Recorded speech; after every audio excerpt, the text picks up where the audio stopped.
வணக்கம். இன்றைக்கி நம்ம பார்க்க போகிற சமையல் என்னென்னா ஒரு சிம்பிளான லஞ்ச் மெனு. அதே மாதிரி லஞ்ச் பாக்ஸ் கொடுக்குறதுக்குமே ரொம்ப சூப்பராக இருக்கும். கொத்தமல்லி தக்காளி சாதமும் அதோட பார்த்திங்கன்னா முட்டை 65யும் செஞ்சுருக்கேன். டேஸ்ட் ரெண்டுமே நல்லா அட்டகாசமாக இருக்கும், நல்லா வித்தியாசமாகவும் இருக்கும். ஸோ வாங்க லஞ்ச் மெனு எப்படி செய்யலாங்கிறத பார்க்கலாம். ஒரு மிக்ஸி ஜார் எடுத்துக்கலாம். இதில் பார்த்திங்கன்னா நல்லா ஒரு கைப்பிடி அளவுக்கு கொத்தமல்லி இலை சேர்த்துக்கலாம். இதோட ஒரு 5 பச்சை மிளகா காரத்துக்கு ஏற்ற மாதிரி சேர்த்துக்கலாம். மீடியம் சைஸாக 2 தக்காளி எடுத்திருக்கேன். நான் வந்து 2 டம்ளர் அரிசி எடுத்ததுனால 2 தக்காளி எடுத்திருக்கேன். 200 கிராம் அரிசி எடுத்திருக்கேன், பாசுமதி அரிசி. இப்போ இது வந்து நல்லா அரைச்சிட்டு வந்துட்டு பார்க்கலாம். இப்போ நல்லா நைஸாக அரைச்சாச்சு. முட்டை வறுவலுக்கு ஒரு பேஸ்ட் ரெடி பண்ணிக்கலாம். அதாவது மசாலா பேஸ்ட்டு. இதில் 1 டேபிள் ஸ்பூன் மிளகாத்தூள் சேர்த்துக்கலாம். உப்பு தேவையான அளவுக்கு சேர்த்துக்கலாம். 1/4 டீஸ்பூன் மஞ்சள் சேர்த்துக்கலாம். கார்ன்ஃப்ளவர் மாவு நல்ல ஒரு 2 டேபிள் ஸ்பூன் அளவுக்கு சேர்த்துக்கலாம். இது வந்து அரை டேபிள் ஸ்பூன், அதனால் நான் வந்து 4 ஸ்பூன் சேர்த்துக்கிறேன். மிளகுத்தூள் வந்து அரை டேபிள் ஸ்பூன் சேர்த்துக்கலாம். இஞ்சி பூண்டு பேஸ்ட்டு ஒரு அரை டேபிள் ஸ்பூன் சேர்த்துக்கலாம். பொடியாக நறுக்குன கருவேப்பிலை சேர்த்துக்கலாம். இப்போ இதில் கொஞ்சமாக எண்ணெய் விட்டுக்கலாம். ஒரு அரை டேபிள் ஸ்பூன் அளவு எண்ணெய் விட்டுக்கலாம். அரை டேபிள் ஸ்பூன் தண்ணி சேர்த்துக்கலாம். இப்போ இது எல்லாத்தையுமே நல்லா மிக்ஸ் பண்ணிக்கலாம்.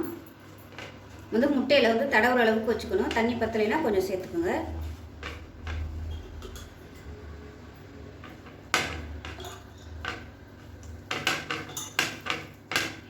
இப்போ இதில் ஒரு 1/4 டீஸ்பூன் போல் சிக்கன் 65 மசாலா சேர்த்துக்கலாம். இது வந்து இருந்தால் சேர்த்துக்கோங்க.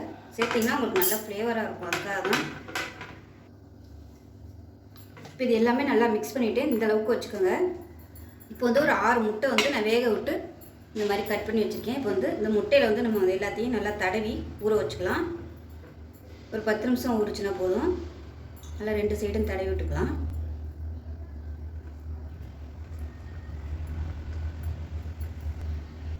இப்போ பாருங்கள், எல்லா முட்டையிலையும் மசாலா தடவியாச்சு. இது வந்து அப்படியே ஒரு 1/4 மணி நேரம் ஊறட்டும்.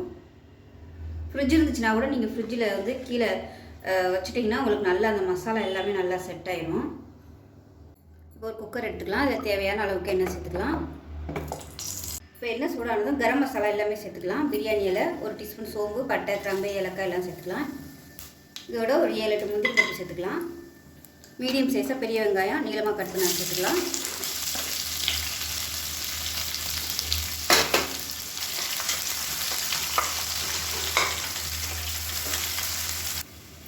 இப்போ நல்லா ப்ரௌன் கலரில் வதங்கிடுச்சு வெங்காயம். இதில் வந்து 1 டேபிள் ஸ்பூன் இஞ்சி பூண்டு பேஸ்ட் வந்து சேர்த்துக்கலாம். இது வந்து அரை டேபிள் ஸ்பூன், அதனால் நான் வந்து 2 ஸ்பூன் சேர்த்துருக்கேன். இப்போ இஞ்சி பூண்டு பேஸ்ட் நல்லா வதங்கிடுச்சு. 1/4 டேபிள் ஸ்பூன் மிளகாத்தூள் சேர்த்துக்கலாம். காரம் வந்து பச்சை மிளகா சேர்த்துருக்கோம், அதனால் கொஞ்சமாக சேர்த்தா போதும். 1/4 டேபிள் ஸ்பூன் மஞ்சள் தூள் சேர்த்துக்கலாம். இதையும் லேசாக எண்ணெயில் வதக்கி விட்டுட்டு நம்ம அரைச்சி வச்சுருக்க கொத்தமல்லி தக்காளி பேஸ்ட் வந்து இதில் சேர்த்துக்கலாம். வந்து இஞ்சி பூண்டு பேஸ்ட் இருந்ததுனால இதோட சேர்க்கலை. உங்கள்கிட்ட இஞ்சி பூண்டு பேஸ்ட் இல்லைன்னா நீங்கள் கொத்தமல்லி தக்காளி அரைக்கையில் இஞ்சியும் பூண்டும் சேர்த்துக்கோங்க.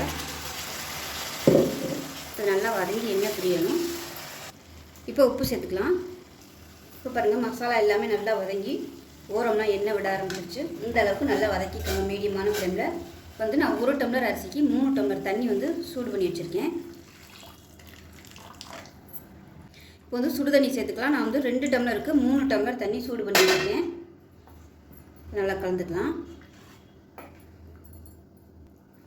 பாசுமதி அரிசி 2 தடவை கழுவிட்டு நல்லா ஒரு 20 நிமிஷம் ஊற வச்சுட்டு நல்லா ஊறிடுச்சு. இப்போ தண்ணி வந்து கொதிக்க ஆரம்பிக்கவும் நம்ம அரிசியை சேர்த்துக்கலாம். 1 டம்ளர் அரிசி எடுத்திங்கன்னா 1.5 டம்ளர் தண்ணி சேர்த்துக்கோங்க. நான் 2 எடுத்ததுனால 3 டம்ளர் தண்ணி சேர்த்துருக்கேன். இப்போ அதில் வந்து உப்பு செக் பண்ணி பார்த்துட்டு உப்பு பத்தலைன்னா சேர்த்துக்கலாம். உப்பு கம்மியாக இருக்குது, கொஞ்சமாக உப்பு சேர்த்துக்கலாம். இதில் வந்து நான் நெய் சேர்க்கலை, விருப்பம் இருந்தால் நீங்கள் நெய் சேர்த்துக்கலாம். இப்போ இதில் கரம் மசாலா சேர்த்துக்கலாம். இது வந்து வீட்டில் அரைச்சது. பட்டை, கிராம்பு, ஏலக்காய், இது 3 பொடி பண்ணது சேர்த்துக்கலாம். கொஞ்சமாக சேர்த்தா போதும். இப்போ இது நல்லா கொதிக்க ஆரம்பிக்குது. 1 நிமிஷம் மீடியமான ஃப்ளேமில் கொஞ்சம் நல்லா கொதிக்க விட்டுக்கலாம். அப்போ அந்த வெங்காயத்தோட எசன்ஸ் எல்லாமே அந்த தண்ணியில் வந்து நல்லா இறங்கும். இந்த தக்காளி கொத்தமல்லி எல்லாம் அரைச்சிக்கிறது அந்த தண்ணியில் வந்து நல்லா இறங்கும். அதனால் 1 நிமிஷம் கொதிக்க விட்டுக்கலாம். இப்போ நல்லா கொதிச்சிருச்சு. அரிசியை சேர்த்துக்கலாம்.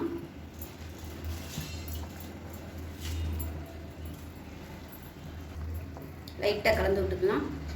கலந்து விட்டுட்டு குக்கரை மூடி வச்சுட்டு 2 விசில் விட்டுட்டு ஸ்டீம் போனதுக்கப்புறம் பார்க்கலாம். இதில் விருப்பப்பட்டால் மேலாப்பில் நீங்கள் நெய் சேர்த்துக்கிறதுனாலும் சேர்த்துக்கலாம். அரிசியை சேர்த்து இப்போ கொதி வர ஆரம்பிக்குது. இந்த ஸ்டேஜில் மூடி வச்சிடலாம். மூடி விட்டுட்டு 2 விசில் விட்டு ஸ்டீம் போனதுக்கப்புறம் பார்க்கலாம். இப்போ பார்த்திங்கன்னா முட்டை நல்லா ஊறிடுச்சு. ஒரு பேன் எடுத்துக்கலாம். இது வந்து முட்டை வந்து நம்ம வறுக்கிற அளவுக்கு எண்ணெய் விட்டுக்கலாம். நீங்கள் வந்து தோசைக்கல்லில் வறுக்கிறதா இருந்தாலும் அந்த மாதிரியும் பண்ணிக்கலாம். இப்போ எண்ணெய் சேர்த்தாச்சு. இந்த அளவுக்கு மட்டும் எண்ணெய் சேர்த்துக்கோங்க. ஒரு 2 டேபிள் ஸ்பூன் எண்ணெய் இருக்கும். இந்த மாதிரி அகலமான கடாயை எடுத்துக்கோங்க. இப்போ எண்ணெய் நல்லா சூடாகிடுச்சான்னு செக் பண்ணிக்கோங்க. நம்ம வந்து ஊற வச்சுருந்த முட்டையை வந்து சேர்த்துக்கலாம்.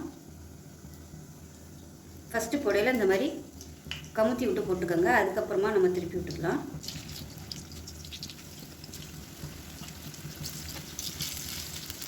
இப்போ இந்த மசாலா வந்து கொஞ்சம் மிச்சம் இருந்துச்சுன்னா அதை வந்து இப்படியே லைட்டாக அந்த முட்டை மேலே ஸ்ப்ரெட் பண்ணி விட்ருங்க.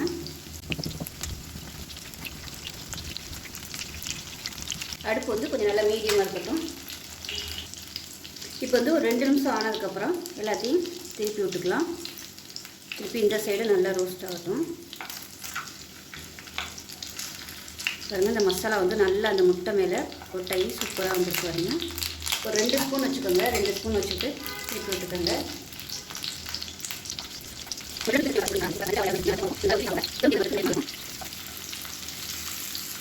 இப்போ அந்த சைடு நல்லா திருப்பி விட்டு கிறிஸ்பி ஆகிற அளவுக்கு வேக விட்டு எடுத்துக்கலாம். ரெடியாகிடுச்சு. மீடியமான ஃப்ளேம்லேயே வச்சுக்கோங்க. ஹை ஃப்ளேமில் வச்சிங்கன்னா முட்டை வந்து உங்களுக்கு அப்படியே தெறிக்க ஆரம்பிக்கும். அதனால் மீடியத்திலே வச்சு பொரிச்சு எடுத்துக்கலாம்.